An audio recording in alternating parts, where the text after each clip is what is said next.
Yamamo akwaba. Afi kasiabo no enchiremu eni. Yensha kasiabo ase na yehya ase ekwa free mo. Ewa tifodo apieye matemmetre North East region nem. Na meka sento kwa biasi ewa bumpurugu na kwanduli mensina ewo eye etifodo apieye matenem. Ema nipa mienu waremu nyina da etime ahwere waremo kwa. Afi nso afoforo mako bebura ahanum na omunya babi entimi emfa motire emfantom. Na enka ne kiremu se entokwa isha se womra na wonom esi ohene ewo je se na nemyense ni entamuni ewo eye ngabma eye gbaguru eno no wo etifedo eye epiemantem ena hinse ntokwa kosi amekese no ama nipa mienu kana na omunyina da etumi afamu ahwere wonom enkwa sesi amekese nipa mako baye ahanum 500 amekese no wonom enya baby entimi mfa motire entimi emfantom. Na kane chemse japade dodo na etumia asai ewa tifedo epeye matanim.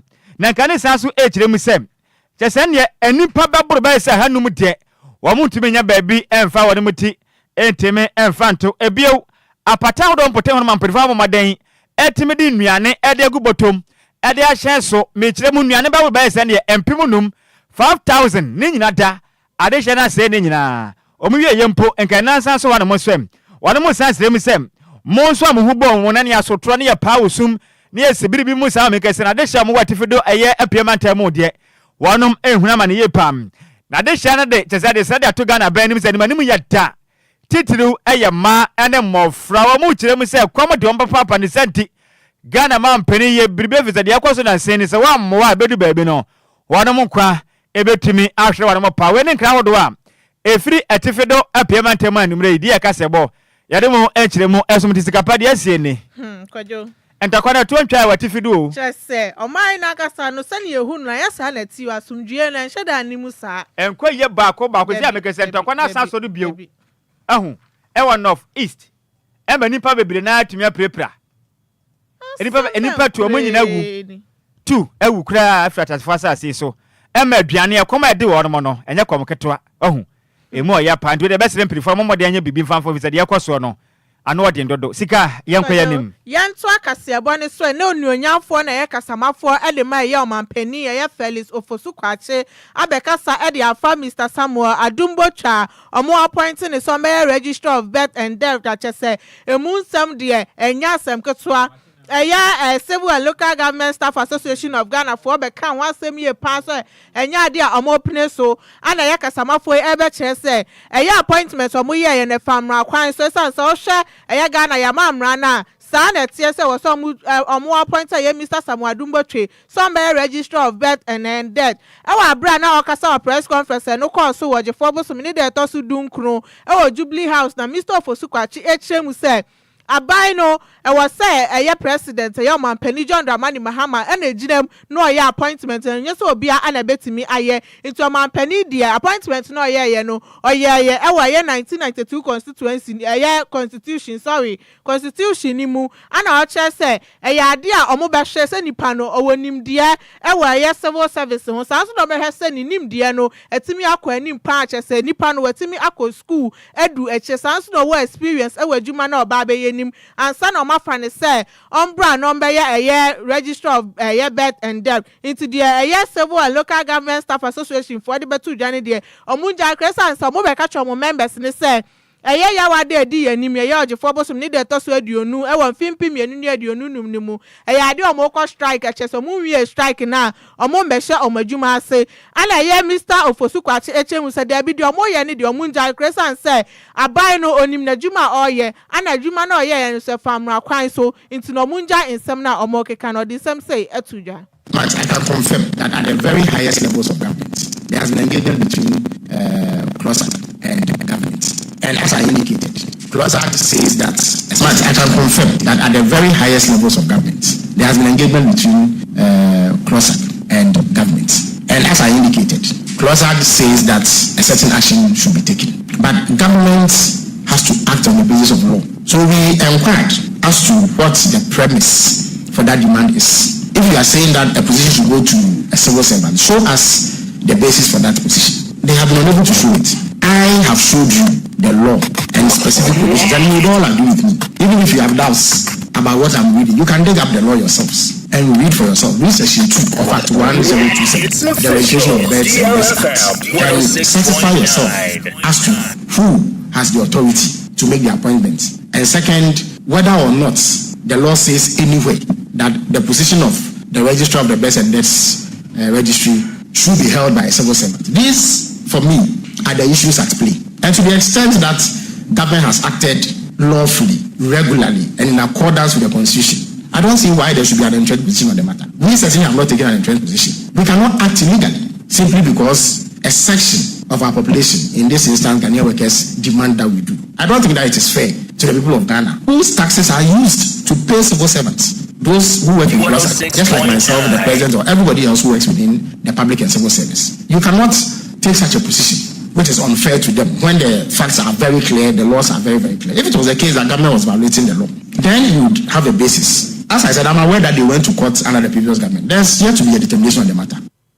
Ne krakra mu na Felix Kwadwo so ebekasa efa recruitment course or public service on mo chremu say ade MPP amanyoko ne bo omodi asa mo be pa adwuma e de amon machita I4 ansa na mo free aban ni mu.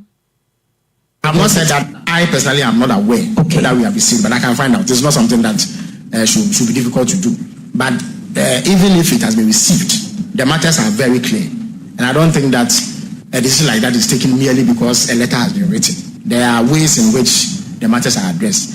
It needs to be placed on record that the government of Ghana, the one led by President Mahama, has no difficulty with any specific individual. It doesn't matter whether you are MPP or NDC. And we believe that MPP members, just like NDC members or any other group of Ghanaians, deserve the same opportunities to serve once there are vacancies in the public and civil service. But there must be fairness in the way that this is done. The way that the recruitments were done showed clearly that there was a certain effort to railroad party supporters into the civil and public service just because elections had been conducted, the MPP had lost and they were leaving. That was done in a manner that was unfair to others who did not belong to the MPP. And let me also put it on record that this action has been taken not because of a perception or a belief that they were MPP. It is because we know that the recruitment processes were attended by irregularities. In some instances, there were people who were given backdated letters to create the impression that they had long been employed before the elections, when that was not the case. There were some who did not go through interview. There were some who did not even submit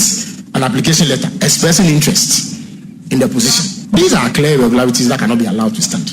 In due course, government will do recruitment, and it will be open to all Ghanaians, irrespective of political coloration. Indeed, your party identity will not be required. You will not be asked to show whether you are MPP or NDC when that comes. But we will do it in a regular manner. So even those who have had their employment revoked will still have opportunity to reapply and go through due process to be employed in the public and civil service. Ene ya uti ye aya kasama for the mama penny aya Felix Ofosu kwache. Yan to akasi abone so e. Ne yemfa ya nimfa nkyere mu ewo court ensensem mu. Na meka se ne enya semkuma eyire sesra ewo ne parliament. Na ne nyina ene sei. Ghana for baka mesebe dwane okoko gina mu. Ekopre mesebe gya kwanwa ewo akotia. Ne den ede NS. Yaw kumi ekopre akwanwa no ewo MPP emanyoko ne demo. Ne kodu ba electoral commission no etimede su saba bonten sei. Ena ya NS yaw kumi no watimedi nkuni nanso no. Endi se emanyoko nipa okosi wo manan kire mu se dabi. Asere mu nya denti odukasem kokodan kofuadua eye high court. Na court ede wo hye ede to NS ya kumi so sei onhweli no mfa ne nan emfensi masebe dwan visa asem no ewo court nti wantwan na court enhwe bia asem no mo de susan anase bode ho na de susan ebefam nanso NS kumi nyakopo ya dom ema fiwe mu opepambo so na to so nson masebe dwan focus no frefre mu ko obie oso omeso mapa mo so momode ana mi nsuai bi na me so ade akwamnya na madi so nkonem court akwa asetena won mu fro penny say won kwa onko ena court no ne de yada NS kumi etemase bedwam oguso de dwuma pen ohun ya say den krata ba ele tem say NS kumi di waso edin say ya the bench warrant e de aba say wo ye ba betu do akotum ye hwan say na krachi we buto hwe say pon na ekro no ene ya na say we bia jeze mase bedwa no wono mo pro no ne na machi ontenten no asa oyi wo sime na esere no ne America tente okokram na nsebe ni court ni kire mi say ogbon ho maden eto nsa de fra NS edu kumisa ni oma na kasem yi wonom ntena no muni asem na so mo atwan opening enya de obenti no court na kire mu sem se wa ya asorobra chene wa bu court mlies wo no eye contempt of court nti omla be yi ni ho ano na mo akwakoda afiase no kire no hwe ohumra omo enfanta na meka se no eye legal counsel de ma endisa manyokro no omo candidate okotu eye franka awa kwatia so kopre ba jakwa nwanom na den ade Bernard bedi akwan ka ze kire mu sem anamontu a openi ono kopre ba jakwa nwa ewo MP manyokro ni dimo NS Tesenie kumi NS aye de ebokro ni senti Ghana mlano enya adwuma ne yenchi na kyem no hwade a wapin ho. You will recall that sometime last week we moved an application to have NS Kumi convicted and sentenced to prison for his willful disobedience to the orders of a court, competent jurisdiction, that's the High Court of the Republic of Ghana. You would also recall that this case has been on since the 31st of December 2024. And the case essentially has been that NS Kumi, that's our case, that he was not validly elected. We followed up with a motion for interim injunction, which motion was granted for 10 days. Now, on the day that the NS Kumi was served with the said order, he filed an application to have it set aside. Now, the court heard the application and on the 6th of January 2025 dismissed it, and thereby insisting that he should not hold himself out as the member of parliament elect. He willfully disobeyed the orders of the court and went straight to parliament and availed himself for him to be sworn in as member of parliament. He has since then calling himself out as the member of parliament. We are a country of rules. We decided then to petition the court as pursuant and consistent with the rules of court, which is under 50 of CI 47. Any awoti lawyer ni ogina mo edema endis amayoku no wonom parliamentary candidate ko gina mo edema wonom awo akwetia ne den edi Bernard bedi akon Yanto akasiabo ne so na mrahebedwani edema Okanko South constituency na ye Ernest Adomako ele Gamanche Foundation aka abomakolanchi eye Okanko South eye public schools eye project no sanso ana omobomodin aso omubeye eye nsesiemu ewo schools nim ewo nkran pipiri mantem ha na eye otitine ni anu tinemu edima nhyiemu na eye ohe takiteko churu onu tosumienu Gamanche ebekasa ye ekire se eye ade mrahebedwani de ma Okanko South Ernest Adomako yade obo ne humodin ye pa se obema adesua ho nsem etimi akonanim ewo eye Okanko South no ochemu se yade ho behia pa sa mo bepa bia ye papa ede ama school for nta ne be yo musua ade betimi akom trimu ye enti ne se wo invest we eye adesua mu anya ade ye how kra onim se yade bebo Okanko South ene eye aman no afa na anina no betimi abo school for no no de eye aseda kese ana sanso no sa abo eye mrahebedwani ede ma Okanko South abaso ye pa so de ne honam ni sika ni bibia etimi ahyemu se opesa o ma adesua enkonanim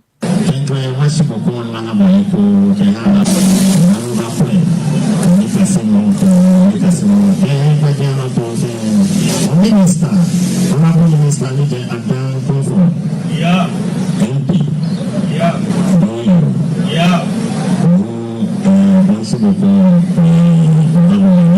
yeah, Minister,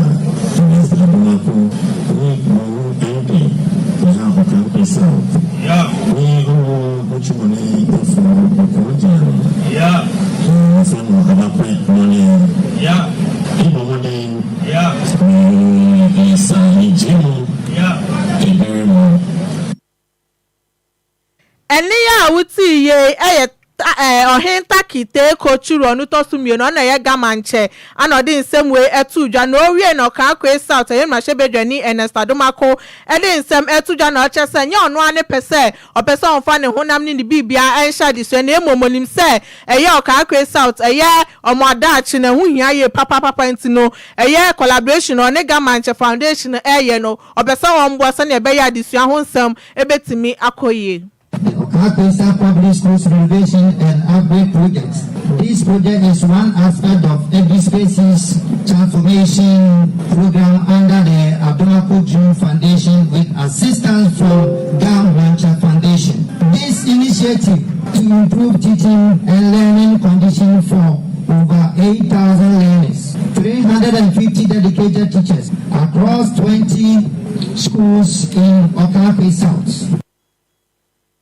Ya wuti ye mrashebejani edema Enquires South constituency na ye Ernest Adomako no wie na ye Haruna Idrisu enso ede nsembe tuja ede fa ye kwan ya ye omampani John Dramani Mahama epesa won fa so sane ebe ya adisua ho nsem ebetimi akonanim ye boy ye homodin ase ye betimi anya eye ene no ede amount nti na ye $9 million in education.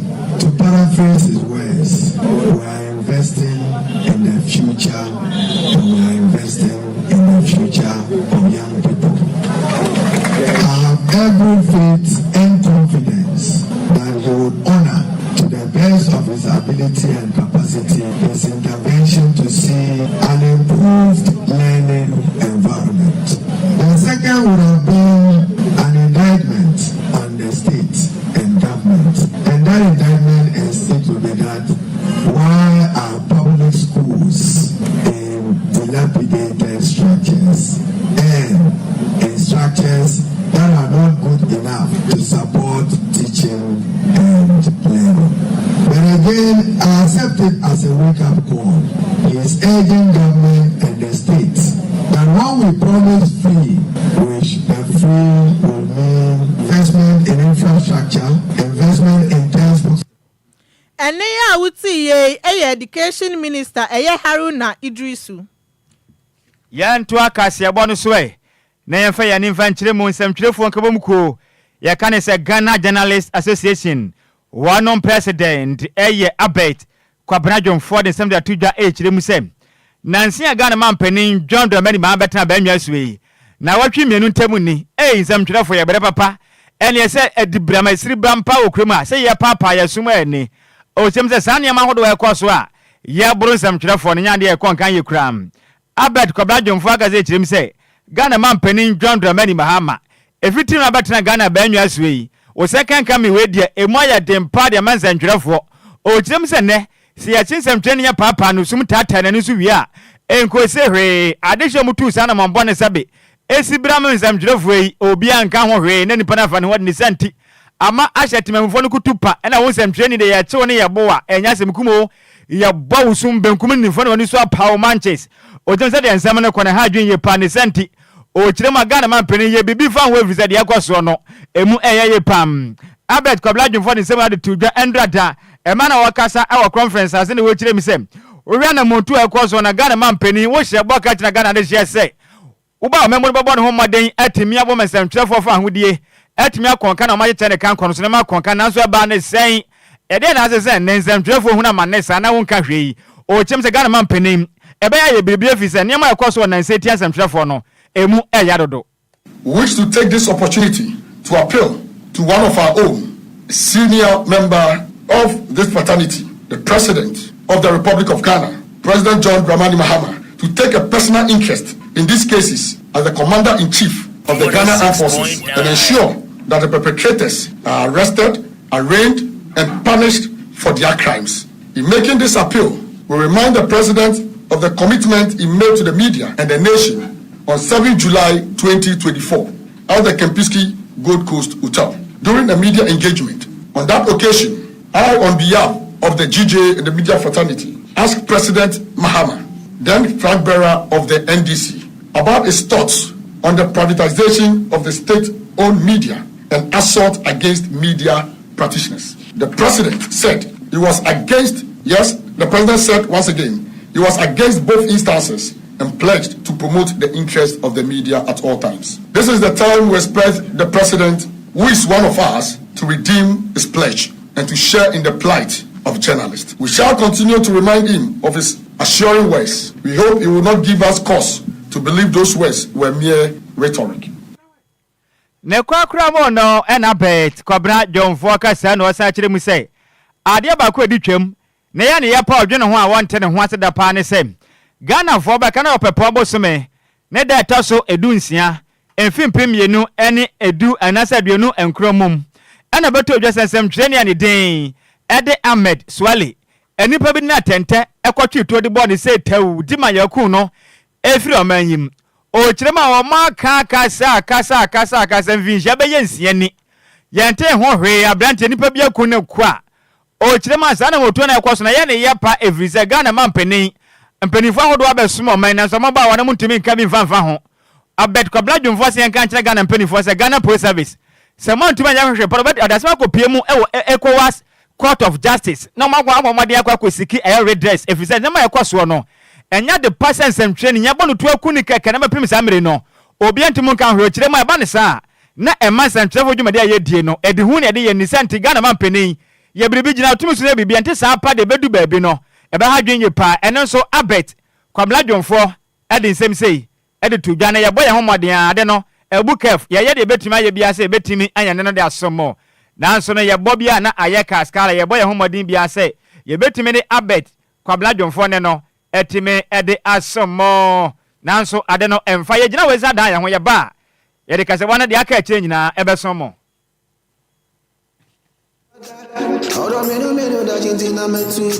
Makwentu ohun nsam eye medadwen nanso menya nsam tro ne nti menya adagye ye hwehwemu ekohu Sunday Sam's Consult na wonum nti ende metimi ba menya abre ne adagye ekenkan ye eye investigations about womo ana mehu se wo apply for visa assistance a enfeli efri se wonum ewo track records madanse die nie ma meni ntrɛw Sunday Sam's Consult edi Britia wabi ebeje wo visa ama wo se wo United Kingdom, Canada, Dubai, Poland, Croatia, na Afrokradia, Serbia, any Greece nso abeka ho a work permit etachiri. Ma menchira wo mo echiri kwan. Sunday Sam's Consult ewo Ofanko barrier, Asofan, awo Ben Wise Park Hotel, ewo Asofan New Station honomo a. Phone number 0244291546. Email address nso samuelowusu626@gmail.com. Yeti ehudi enti, we connect dreams with opportunities. Emanenye wadwendwen, frɛ wonom na nso bedi adanse media. Yamamo akwaba afi kase bono ya da ya ho na yakwa jeje se ne gye kase bono nsem bia sinti no Adwoa Agyei Sikapa ani gizense nsem sa ye krado batese yesi ma mese wa se ayi ne nufu no yes nsem pina na ekoso social media ne so achese boni telmaye na chese Kumewood actress ya mama se wa bekasa e dia fa nsam a ekoso social media ne so se ya dia wakwakoye eye june tone ne nufu no ya dia wakofa sekan ya se na chese watimi anya atuo ne nufu saa sanse akola keto de niam egu wachi ni wanim henfa pa ana wode ko ana ya mama se wa koye interview e we ye okuku seku show ne so e wa bra Emilia bro be na tena mu eye show no na okache ne se da bi anya dia wakwakoye eye surgery bia na emomo no so person koye surgery kra ye ne nufu no betimi akosa na ebe ya oba akos adwom no kresa nse nufu no e ma na fele comfortable kro na ma na chese mu aye ni dududu na nsema ni peka no krasa kan paso akoya seja ko no kro beba montin aba be kirekire o hawa efa ho ne se ne okoya otimi ekoye no itisisi ane de so person koya seja dia na ni nufu na ana pese onko no nkojom ne sanse wo bredodo on fele comfortable kwadwo nufu no ewe no sa de no o sisifia ni bi sa omo se ne koko no ne soro na ayekese na ase no ayefia te sa no ma ba num sa sa na omo kan na mpese Ghana fo beka se manum asem we ni ye dia sa na omo kan ye nkomo twetwe za na ekoye mo se o wo sisifia ni bi na na koko no atre enti ama wa ye te se ye kan se nkura ha be nya asem ti no ye mfansi Ghana fo ye ba mo nchen enkomo da ho ne se 2019 ana Ahmed Swali enipa bi eje ne nkwade free ne nsem twani nsɛmtwefo nkabom ku aka sabapem ne yehu nipa woku no omu chem za ase no wa makopie mu ewo Enquires Court of Justice no magbomoden akopa tem 10 years said ye kɔ no nsɛmtwe ne ye adwuma ema Ghana man tekere kɔ nanim no yekum bia free obi anka ho hwe omu chem ade ye kɔ so no omodwena ho monte ase Ghana ni ase wo se muso musain obetu jaje channel edi aba 0534050199 0534050199 ana 0593406565 yes ibrim ye pa na so akamafo ne hwan maadwo eji so afa akachi disi enie champion me yentia ne mrei Ahmed Swale die ni wo no politicians. Almost the year campaigns a hajin. Ubi this year, Ubi breadwinner.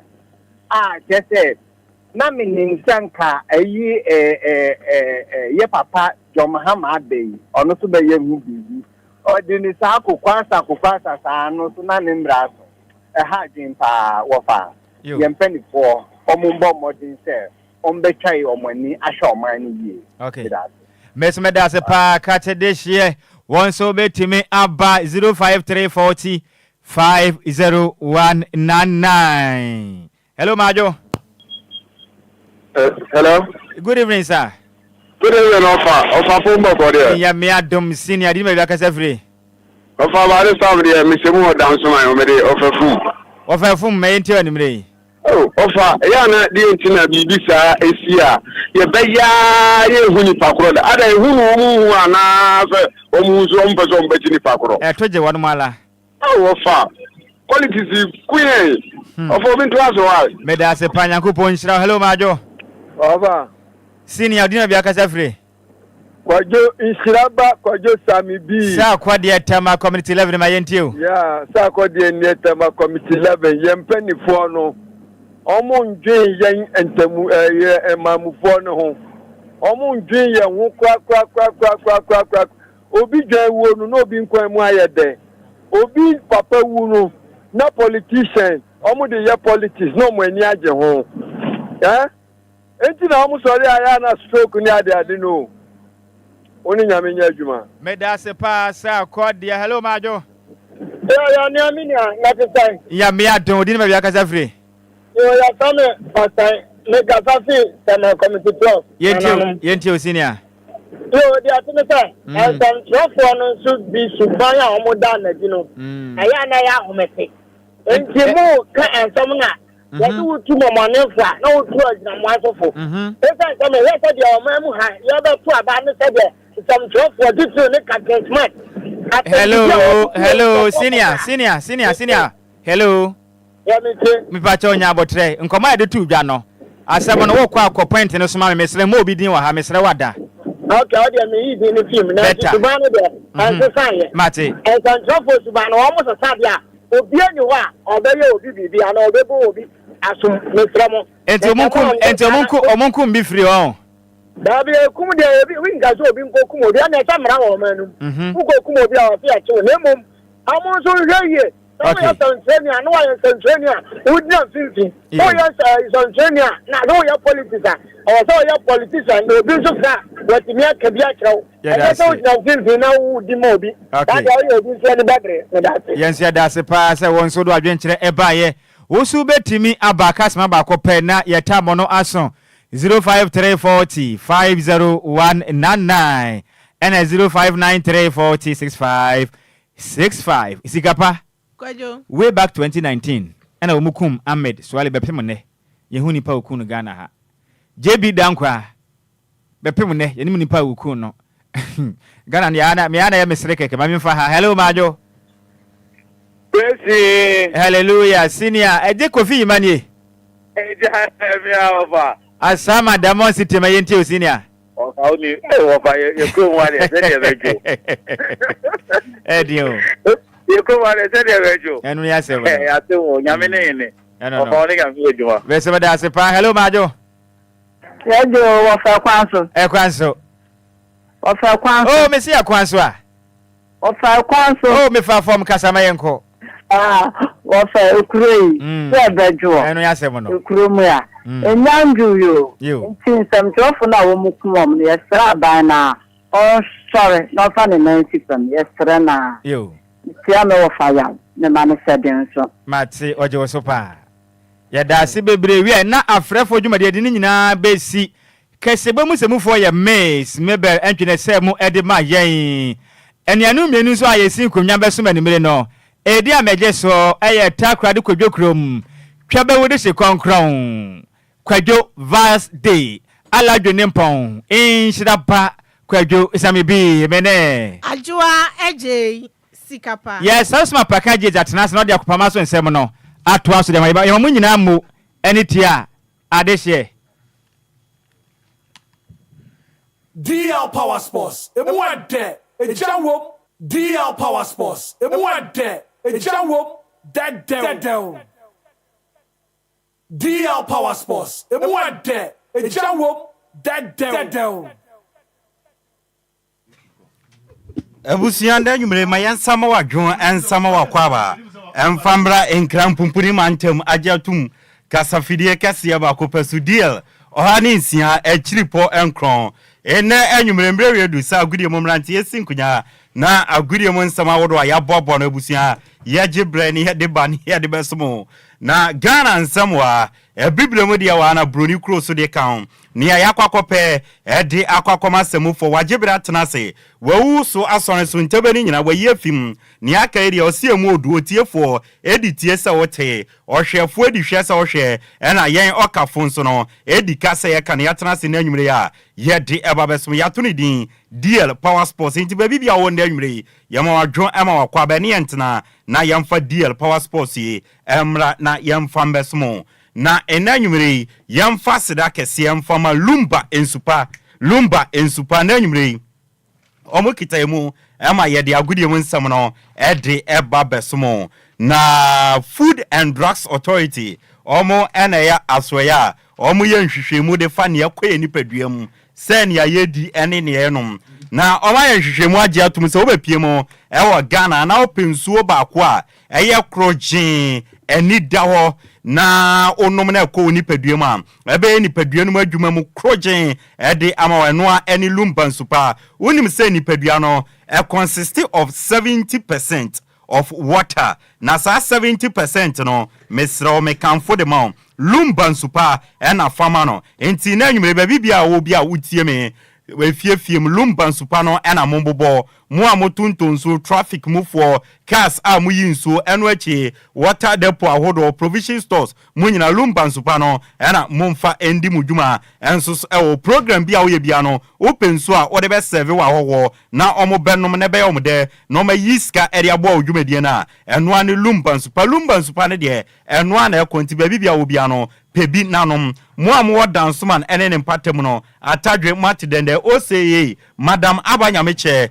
ene oye distributor mo amwo dansoman ene ne mpatem no mo betumi enya bi ato owo appeal to lane oben eye Lumba Sport no oben Lumba Sport no frɛ madam abanyameche ewo 0557 349401 ofanko ene ne mpatem so no Mama Vic epiemo a ono so obetumi enya bi ato ewo na kache Mama Vic number no 0500 680-783 0500-680-783 ano ofanko ene ne mpatem fo no na Lumba nsupa ne de opebi ato obepiemo ewo DLFM ya kache ye won kran Agbogba Junction ye ne Wisconsin International University no ena edi animhwe obepiem ewo ya kache a obenya bi ato ana friend numbers we na empenifo de bi begu kemo na ya beyi di ama na de di udwuma numbers no 0555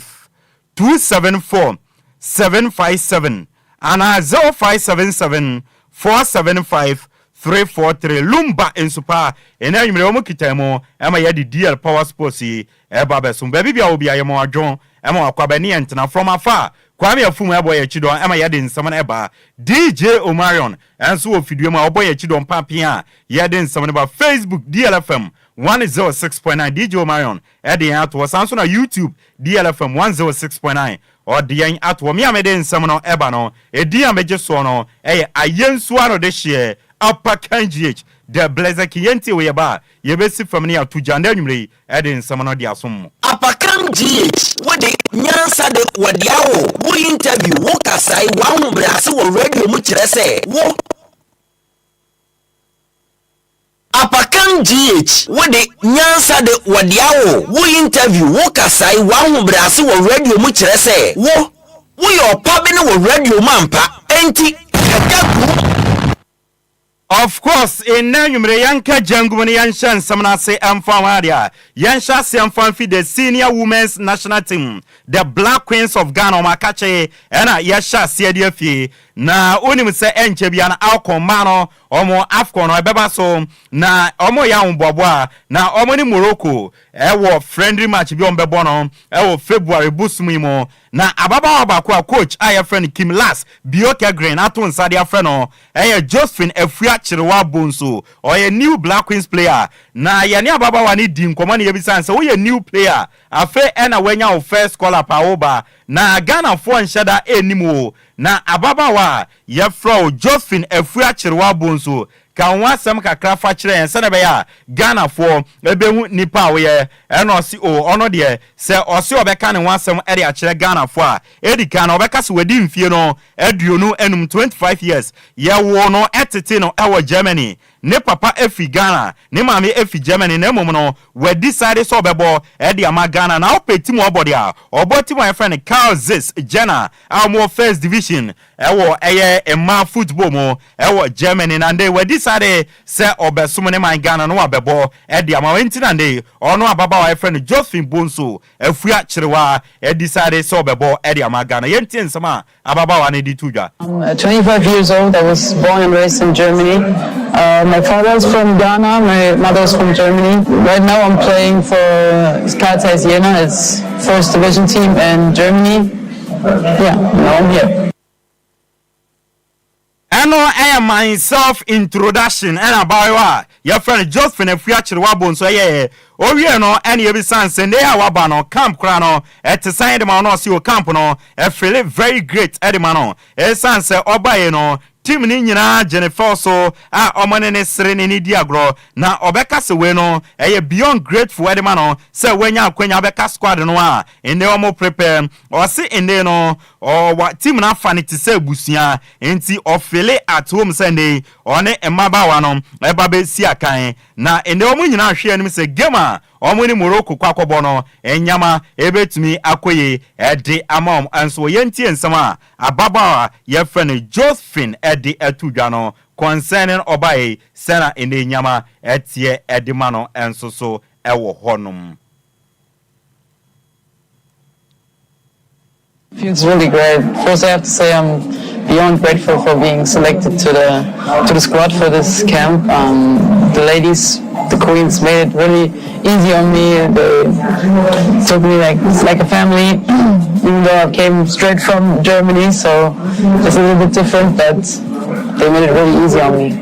I think that the training session first, we needed some minutes, also with the pitch and everything, but it went very well. And I think everybody brings in different qualities, and I'm really looking forward to the match against Morocco on Thursday, because I think we can really do a lot. Ne krakramno ena yebisa abaywa yefrano Josephine Afua Chirewa Bonso yebisa ne se inde no kra wa be u playing style no etisen ena si ono ne playing style no difference and sama no ne ena wa born board dodo na no wa be ohwe anim so de sa playing style no eba be wura team no no wa boa ema team no enso afa ne ntuma pefra no matumi achieve bibia kese o se energy na wo camp no crazy na momentum energy bibia no soro na omo wagidie se omo koma no awkon die enyama bekoye ema anya akra na trophy ni kra no ombetumi edi abafie Josephine yenti nsewodi tuja. I hope that I can bring my own style of playing football. I've been playing abroad. I think I have a different way of playing, and I hope that I can bring it to the team and that we can achieve something great. I think the energy here is crazy. You can see I've been here for 2 days only, and everybody is so hyped. And it's not even AFCON time. It's 5 months until the AFCON, but I think with this team we can achieve something great. Josephine Afua Chirewa Bonso new Black Queens player oba in the first call up in somebody to Jano no ena yede amount Steven Tornado appear former player the Black Stars of Ghana in the Black Stars Management Committee no or can be na Steven Tornado appear ekasa for football leadership na erodi to ja set ne time as Black Stars captain no na enye easy farmer no esanse won namfo a woni o mabo edie coast na o captain omo players ni bia woni omo bono omo ye good as you na ose be a leader no esa wo do nan si from na o take decision a unpopular binum ani nje na wo take sa unpopular decision no esa wo say nipa na wo ne omo yadwuma enti esa wo di obuo e de ema mo na oye nice to them sadia no oye ya ni leadership no etumi yes successful e Black Stars enti wo pani enti a ono Stephen Apia no otumi ya Black Stars captain yes successful a obia ebo na baso a eno ane sa asemu ya waka ho asemu yi be the captain of the Black Stars and lead Adwoa the friends people that play rules people that they are equal good as you need that disease is money or 200 them who have been lying with you who is a shark you have a tron with the rest it's not but being a leader at times second decision will be important but you still have to stop on the lead that makes the difference you don't have to disrespect people in fact you have to be nice to them so you need a leader, they will work for you. And that's what Stephen Apia did. Stephen Apia. That's what I did. Stephen Tornado Apia Etwanin Samso and Odi Tuja Echima. Or sister we a leader, our team bima. Ya wanyama bia ensisa woye enyawa won pese wo teammate no ebeyeno won so ensisa woye enti time as Black Stars captain no there is no time a obeka so no adwane afi team camp akokuroma akwakoye bibi masem ensanom basabasa dabi osisa nyama no wanye esane so no na ompese mrante ne yasanti ono so wanye na se wanye sa emma emrante ne so no take you as a leader now example life now leading no or met me actually so na time no ade ba konso man yes successful as a Black Stars captain say no players are no my emergency omo person mo achieve bibi enti no mo ye hungry for success enu nti ene man yes successful as Black Stars captain Stephen Tornado Apia. And also being a leader you have to do certain things that you don't want your colleagues to do. I don't run out from camp.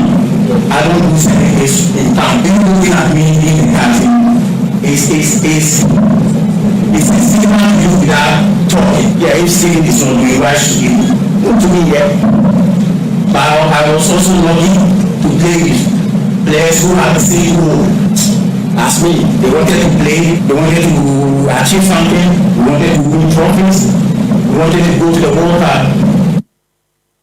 Stephen Tornado Apia, former player, Edema Black Stars of Ghana, and then Black Stars Management Committee no can be, and Watson and Kanoko Piemo, our Ghana Mra Shebejoma, Sama Abeso and Conso, our football, Nana Pole and Crophobi, Echo one is second, Ekuno, Ewan Swatremra, Kumasia Santico to Kweko Piemo on Swatre, and in Swateman FC, the Ghana Premier League, match day 19 game at the Kobuenino, Oko Piemo, Ghana Mra Shebejoma, and Omudi Unkomo, na Edika. Honorable Sammy Adwoa MP Edema Equiapim North constituency na onya kwenya gina no Mr. Speaker adia ba kwa Ghana ese ye ani hwe drinking spot awodo ebemben mad venues awodo no se obi wo no bago pramane so na onimbitwa no okotwa bia na obewura go pramane so emra game no maye den na enyama koso no bon sa atam no na nsana nipa na kono na afa no na etutura sam na eruka sam awodo na oyenti going forward no ye match centers awodo na ye boss ball no enyama bi atwa ho ahia na se ye maye ni kon esan se tumi di nsunsun aso bone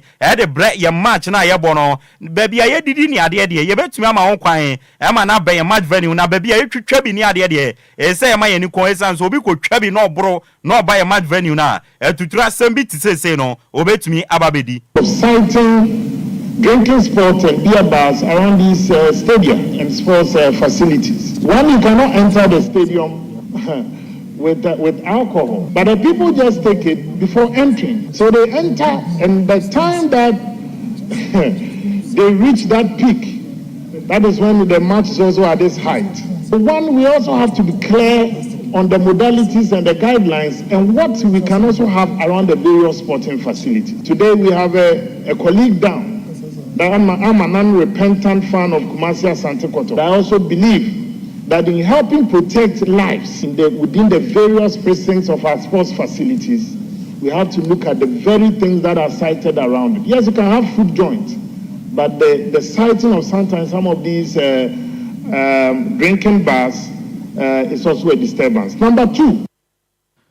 Honorable Samuel Ewuku Etwane Samson odi tuja echirema yakoye ni mono yen security ewo yen steady awodo no ese ya yiri mu pampe na yenya security omo shatare bobaje se boban no ese enya nkrofo bi omo de omo nhahwe na omo namu na omo monitor nyama na nkrofo bi a eye uruka samne nyama bone no na omo chire omo etia bi ni ade sane be ya going forward and say tutu asam ni ade no ebi nsi wonya agropama so ebiem ose wo kwa aman ahodo so a sa nyama na omo ye na omo ball no ban na Ghana de akam ya se ye yie ni e de amasa nya ose football no eye oman na komanti be bia ebebobo bia no na tension wo mti yenye sa nyama we sane be ya se tutu asam na to ebetwa ewe football mu. Number 2 has to do with also enhanced security within the stadium. In the various stands, apart from having people who are wearing security badges and uniforms, you can also have plainclothes security. And that is what many of these countries are using within their stadium. So, Mr. Speaker, football is the passion of the nation. Whenever you even have small teams playing within our communities, you can see that tension is always high. How much more when it has to do with league standings and the position of these teams on the various league table. Honorable Sammy Ewuku ena enewatene nkanorie no ena Honorable Isaac Adongo, Member of Parliament Edema Bogatanga Central Constituency, and so ready to just say, Ayaho, said Nana Pole win and Sambia Fia Chiriba and say, Emrana Brantiane Dawa, or Prenem Quano, first aid crano, Yenyabi Amfama Nana Pole, na or senior Tosmi no police for Wodwa. Yadi wa mkoye match venues no masa mwadjuma ofem ebi wa monko boban no na monko hwe ball na muni mwadjuma kura mra game no babeba so no na Napoli ko TV so ni ade akoka se enswatemane fo no etrete no ntinka mu yobi a na nka mu be make sure se mo masa de we nsie sanse wakan ebetumasi na ya match venue no o se a death trapper going forward they say ya dey 90 fam na sa nyama we etu ebetwa ewe yam football mu Honorable Isaac Adongo. Mr. Speaker, I was very sad to hear my colleague mention that they were struggling to get very simple first aid. You don't have ambulances. You have no business playing football in such a field. That is a death trap. But we go there and nothing happens, so we think that is a football field. No, that was the police situation at the football field. Where were the police? What was the requirement of security that was supposed to be upheld in the stadium? In this particular instance, the information we have is that this young man had been threatened prior to the match, and that the security agencies should have known that what happened to the young man could happen. Honorable Isaac Adongo Etwane Samson odi to just Mr. Speaker.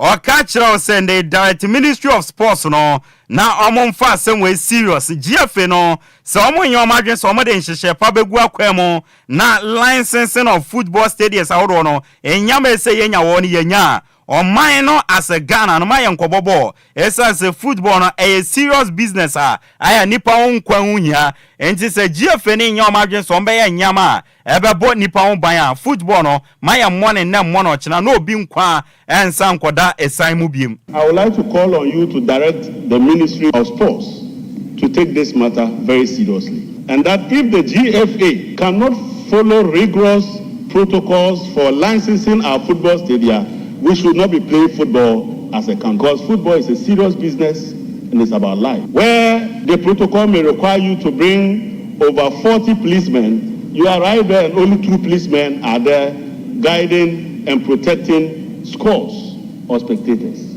The end result is that people die needlessly, and we mustn't die following the passion of football. Honorable Isaac Adongo and Watson Kana. Honorable Dixon Chedria, MP Edema Brekum West constituency also catch GFA any National Sports Authority say omo fan hihye mu den amfa nto akwemo na fensu safety ni security measures no omo fan nto akwemo sane be ya na esi ebi nsi ochina biem aweye football mo na yakoye ni mo no security awodo aweye stadium omo yirimu strict enforcement of disciplinary actions omo mani nya adwuma against violent conduct and offense no education omunya supporters enti omwase say football na yakwakobo no win lose or draw ne baba bia afanisa enye nipakum.